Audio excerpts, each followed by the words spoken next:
ഇന്ന് രാവിലെ ഇഡ്ഡലി ഉണ്ടാക്കാമെന്ന് വെച്ചു. കുറച്ച് ദിവസമായി ഇഡ്ഡലിയൊക്കെ ഉണ്ടാക്കിയിട്ട്. മാവെല്ലാം സെറ്റാക്കി അടുപ്പിലേക്ക് ഇഡ്ഡലി പാത്രം വെച്ചു. മാവ് നമ്മുടെ തട്ടിലേട്ടെല്ലാം ഒഴിച്ചു. അപ്പോൾ ഇഡ്ഡലിയുടെ സെറ്റപ്പെല്ലാം റെഡിയായി. ഇനിയിപ്പോൾ ഇഡ്ഡലിയുടെ കൂടെ നമ്മൾ ചമ്മന്തിയാണ് ഉണ്ടാക്കുന്നത്, തേങ്ങാ ചമ്മന്തി. അപ്പോൾ തീ അങ്ങോട്ട് നല്ലപോലെ കത്തുന്നില്ല. ഇപ്പോൾ അന്നേരം നല്ലപോലെ ദൂരി കൊടുത്തു കഴിഞ്ഞപ്പോഴത്തേക്ക് തീ നല്ലപോലെ അടിപൊളിയായിട്ട് കത്തി. അപ്പം ഇഡ്ഡലി സെറ്റായിക്കൊണ്ടിരിക്കുകയാണ്. അപ്പോഴത്തേക്ക് നമുക്ക് ചമ്മന്തി സെറ്റ് ചെയ്യാം. തേങ്ങാ ചമ്മന്തിയാണ്. അപ്പോൾ കടുവൊക്കെ വറുത്തു സെറ്റ് ചെയ്തു. തേങ്ങയുടെ അരപ്പൊക്കെ സെറ്റ് ചെയ്തിട്ട് നമ്മുടെ ചമ്മന്തി നമ്മൾ സെറ്റാക്കിയിട്ടുണ്ട്. അച്ഛന് ഇഡ്ഡലി ചമ്മന്തിയൊക്കെ ഭയങ്കര ഇഷ്ടമാണ്. അതുകൊണ്ടാണ് ഞാൻ ഇന്ന് ഇഡ്ഡലിയാക്കാമെന്ന് വെച്ചത്. അപ്പോൾ ചമ്മന്തി റെഡിയായി. ഇന്ന് രാവിലെ മഴയൊന്നുമില്ല, പക്ഷെ ഒരു മൂടിക്കെട്ടിയ അന്തരീക്ഷമാണ്, മഴയൊന്നുമില്ല. ഇപ്പോൾ ചമ്മന്തി സെറ്റായി. ഇപ്പം ഇഡ്ഡലി ഏകദേശം വെന്തുകൊണ്ടിരിക്കുകയാണ്. തുറന്ന് നോക്കിയപ്പോഴത്തേക്ക് ഏകദേശമായി. അപ്പോൾ ഇഡ്ഡലി ചമ്മന്തിയാണ്. അപ്പം ഇഡ്ഡലി പാത്രം മാറ്റിയിട്ട് നമ്മൾ ആ അടുപ്പിലേക്ക് നമുക്ക് ഉച്ചക്കലത്തേക്കുള്ള ചോറിനുള്ള കലവും വെച്ചു. അച്ഛൻ രാവിലെ ഇഡ്ഡലിയും ചമ്മന്തി കേട്ടോ. ഓക്കെ,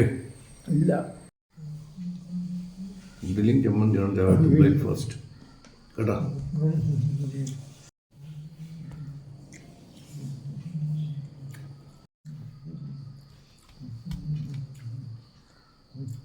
ചമ്മന്തി നോക്കി കഴിക്കട്ടോ. ഓക്കെ, ഇതോ ചമ്മന്തി നമുക്ക് കഴിക്കാം. ഓക്കെ, അത് ശരി.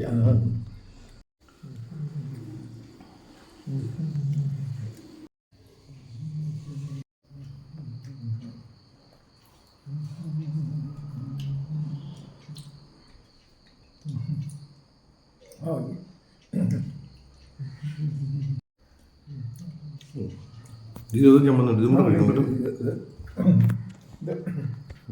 അതെ അതെ കണ്ടോ.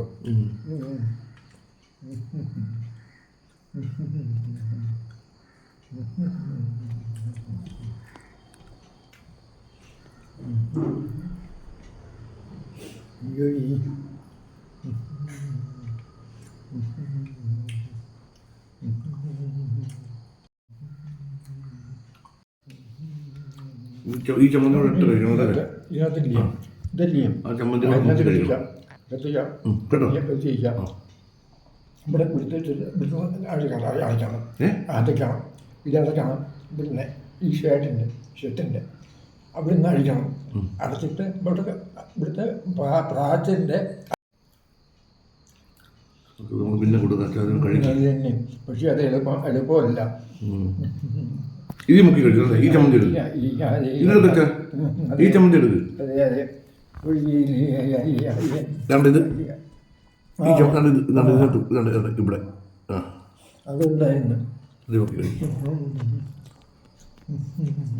മൊത്തം കഴിക്കണം കേട്ടോ. ഓക്കെ, കഴിക്കണേ. ഓക്കെ, പറ്റുന്ന ബ്രേക്ക്ഫാസ്റ്റ് ഇഡ്ഡലി ചമ്മന്തി. ഓക്കെ.